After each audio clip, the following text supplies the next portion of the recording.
नमस्कार मित्रमैत्रिणींनो, उन्हाळा म्हटलं की आंबा, कैरी हे असे पदार्थ लगेचच आपल्या डोळ्यासमोर येतात। कच्ची कैरी हे आपल्या सर्वांना मीठ हळद लावून खाण्यासाठी सुद्धा आवडते। तर लहानपणी किंवा गावाकडे अजूनसुद्धा या पद्धतीने झटपट कैरीचं लोणचं बनवलं जातं।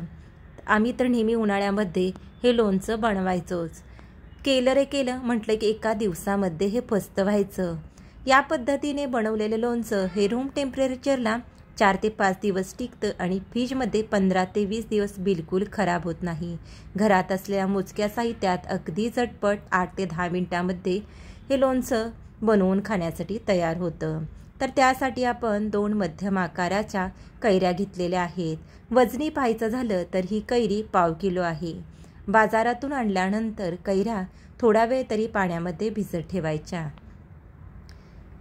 कैऱ्या थोड्या वेळ पाण्यामध्ये भिजत ठेवल्यानंतर एका सुती कपड्याने छान अशा या कोरड्या करून घेऊयात। हे लोणचं बनवण्यासाठी आपल्याला लोणच्याचीच कैरी हवी असं काही नाही।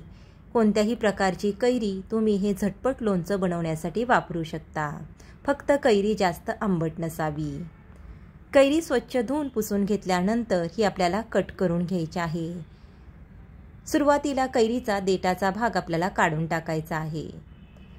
कच्ची कैरी ही तशी शरीरासाठी थंड असते, यामुळे उन्हाळ्यामध्ये सुरुवातीला कैरी भरपूर प्रमाणात खाल्ली जाते, कारण अचानक वातावरणातील उष्णता वाढलेली असते। यासाठी कैरीचं पन्हं, कैरीची आंब्याची डाळ, चटणी, कैरीचं असं झटपट लोणचं असे वेगवेगळे पदार्थ आपण बनवून खात असतो। मीठ आणि हळद लावून जेवताना सुद्धा आपण तोंडी लावणीसाठी कच्ची कैरी खातो, ती सुद्धा अतिशय भन्नाट लागते। कैरी कट या पद्धतीने कैरीचा देठाचा भाग कट करून उभे असे काप केल्यानंतर या पद्धतीने कैरीचे पातळ असे छोटे छोटे काप करायचे आहेत, कारण हे लोणचं खाण्यासाठी अगदी चविष्ट लागतं। जर खूप जाड फोडी केल्या तर चवीला तेवढ्याशा छान लागत नाही, त्यामुळे कट करताना या पद्धतीने छोटे छोटे आणि कैरीचे पातळ काप करायचे आहेत। दोन्ही कैरीचे या पद्धतीने मी पातळ असे काप करून घेतलेले आहेत। कट केलेली कैरी आता आपण एका बाउलमध्ये काढून घेऊयात।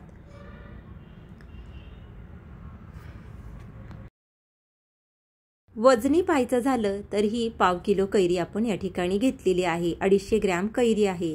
याच्यामध्ये 1 चमचा लाल मिर्च पावडर, पाव चमचालाही कमी हळद आणि पाऊण चमचा आपण मीठ घातलेलं आहे। 2 चमचे बारीक चिरलेला गूळ, हे सर्व साहित्य आता आपण व्यवस्थित मिक्स करून घेऊयात। छान या पद्धतीने मिक्स करून घ्या किंवा हाताने सुद्धा मिक्स करू शकता। कैरीचं लोणचं हे अगदी छान चविष्ट लागतं। हे जे प्रमाण सांगितलेलं आहे ते 250 ग्रॅम कैरीसाठी आहे। हे अगदी योग्य प्रमाण आहे। चमच्याने सर्व साहित्य अगदी व्यवस्थित मिक्स करून घेऊयात। आता ही कैरी आपण थोडा वेळ अशीच ठेवूयात, जेणेकरून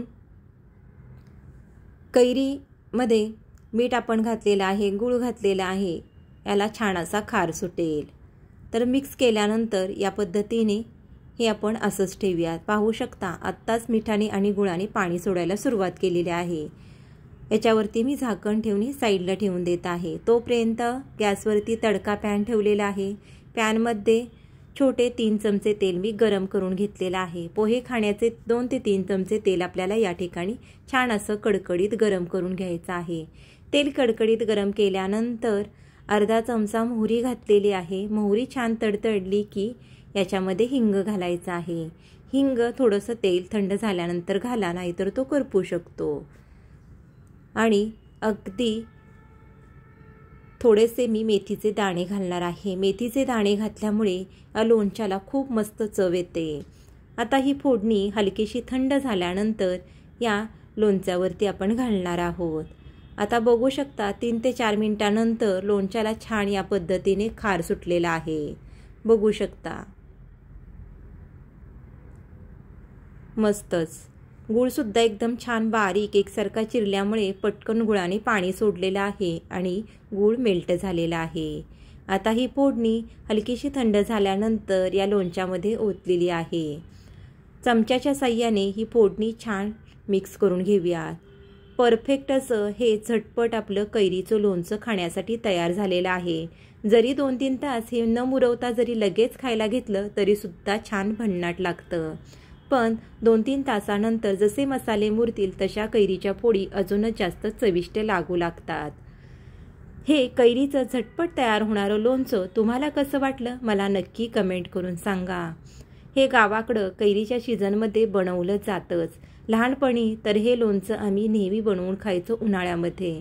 तुम्हाला कशी वाटली ही रेसिपी नक्की कमेंट करून सांगा. आवडली असेल तर लाईक करा, शेअर करा आणि आपल्या चॅनलला सबस्क्राईब करा. आज वेळात वेळ काढून तुम्ही ही रेसिपी पाहिली त्यासाठी खूप खूप धन्यवाद. तोपर्यंत स्वस्त राहा, मस्त राहा, आनंदी राहा, असे छान छान पदार्थ खात राहा.